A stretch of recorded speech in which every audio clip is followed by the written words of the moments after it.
I'll start with the first one, then I'll throw it over to you. Josh, how exciting is it today to have Woolworths renewed for another 3 years?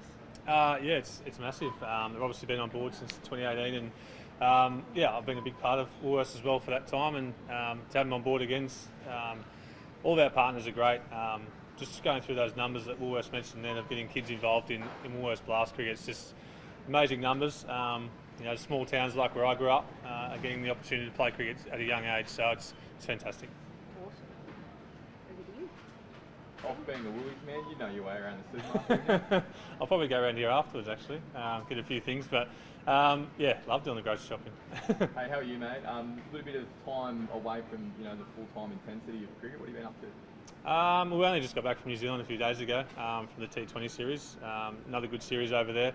Got around some weather, but we just got another week at home and then head to Perth on Wednesday and back into it again against India. You're feeling it, that it's all starting to ramp up? Yeah, I mean the season never stops for us. I guess it's just about you're not playing overseas anymore. You're playing in Australia, and we've already played some cricket up north, a few months ago. But it sort of feels like it's really getting close now, and obviously everyone's talking about the Ashes, so that's around the corner. What does your Ashes prep look like? Are you going to try and squeeze in a Shield game, or just play the white ball stuff against India?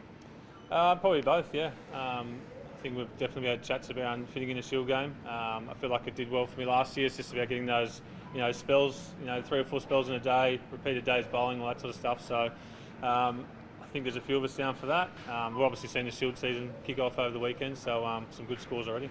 Spoken to Pat. How's his back?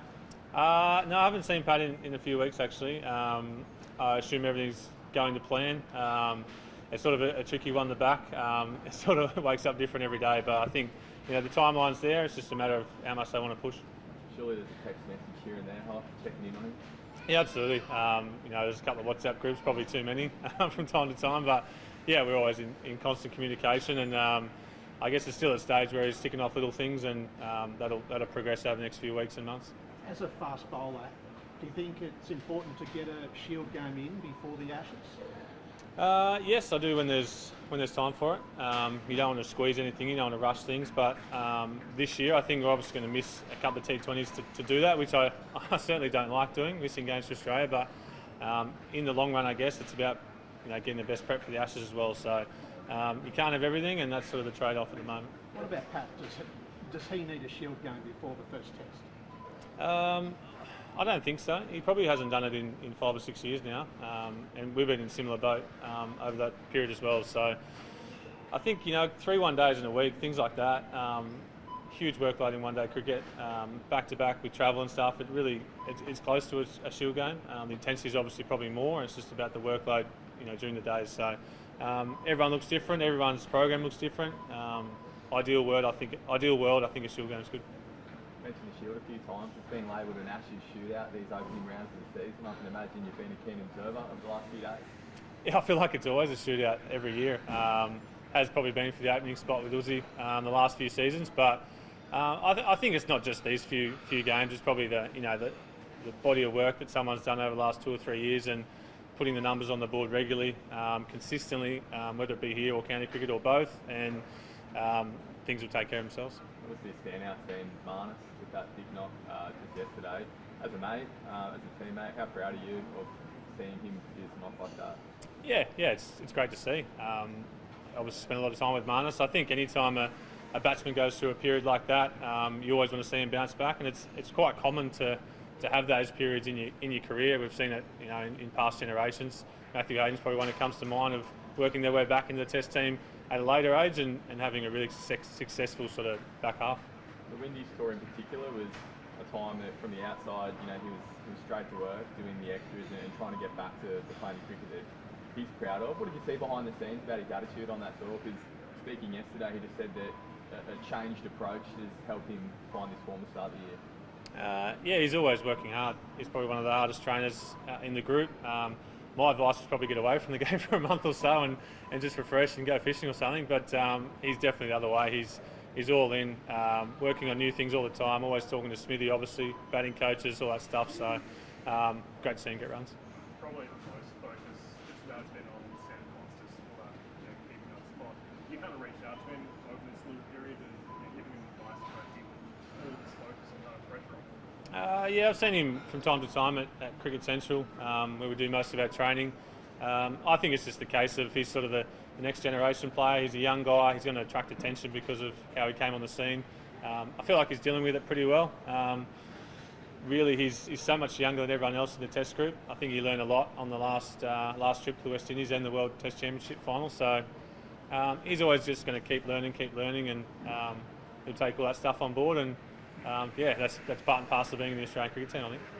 How do you look at the balance here at the moment, Josh? I know we're talking about the Shield and playing at white ball cricket and whatnot, but like, are you still also eyeing on the T20 World Cup next year and trying to get the balance right? And yeah, soon. If you don't really like getting your workload down, right, then you can do that or keeping an eye on the future as well.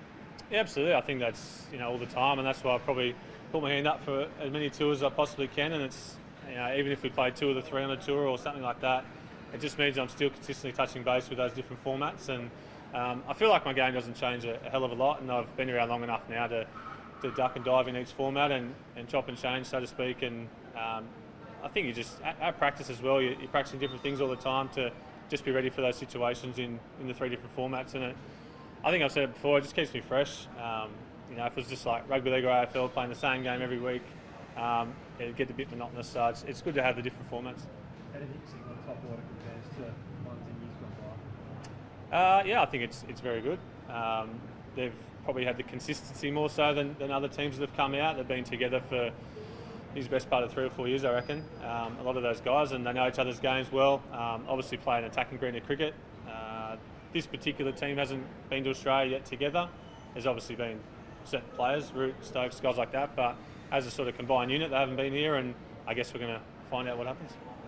Well, Pat's hopeful of taking part in all 5 Ashes tests, but you guys, Starkey, Pat, yourself, we've worked together as a trio for so long. I can imagine even at this point that even more than usual, there's the motivation and the desire to kind of step up, and if Pat's not able to play, take control, you and Starkey.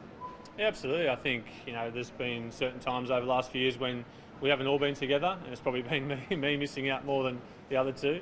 They've had a really good run, I think, over the last, Starkey forever, but Pat last 7 or 8 years has been outstanding in terms of his body and holding up to the workload. It does feel different when other guys play. It certainly feels more normal now that Scotty's been around for so long, and he does an amazing job when he comes in and plays. So that feels normal. I guess it's once if we go further down the chain than that, people are starting to get put under pressure, and guys, Shield games, we've seen some good wickets in the first round. There's definitely a crop there that are ready to stand up. You play all 5 as well yourself? Yeah, I do. Yeah. I think I've done it before, and there's been summers where it's finished after game 1. So you can do everything you can leading into it.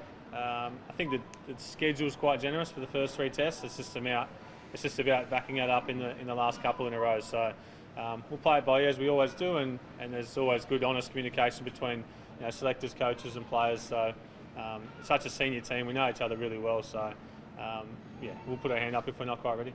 Josh, Mitch Marsh was absolutely smashing them in New Zealand. A few people have mentioned him as a possible Test comeback. Do you think he could play Test cricket again? Worked last time for a while.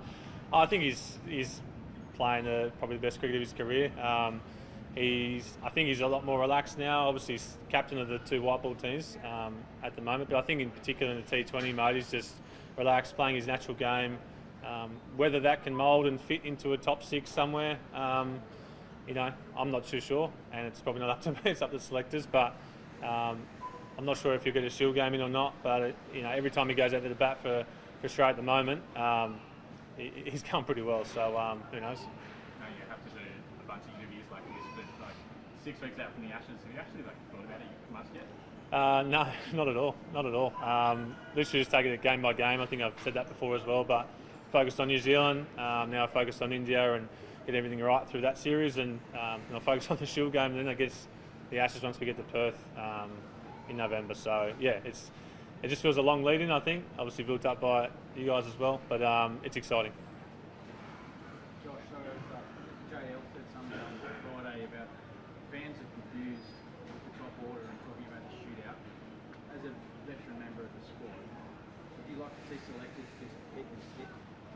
I think pick and stick's great when it's working. I think every summer there's always one spot talked about If you look through our order, probably the rest of it picks itself, and it's always that one spot that's talked about, whether it be an opener. In past years, it might be a spinner or a bowler or a keeper or a middle order. So I think it chops and changes over the years. I think the selectors want to see good performances in the first couple of weeks of Shield cricket. Some guys do go and play county cricket and put numbers on the boards through winter, but you don't see a lot of these cricketers, for 4 or 5 months until Shield starts again and that format starts again, and they can tick a few runs off. So I think it's always part and parcel with the start of summer.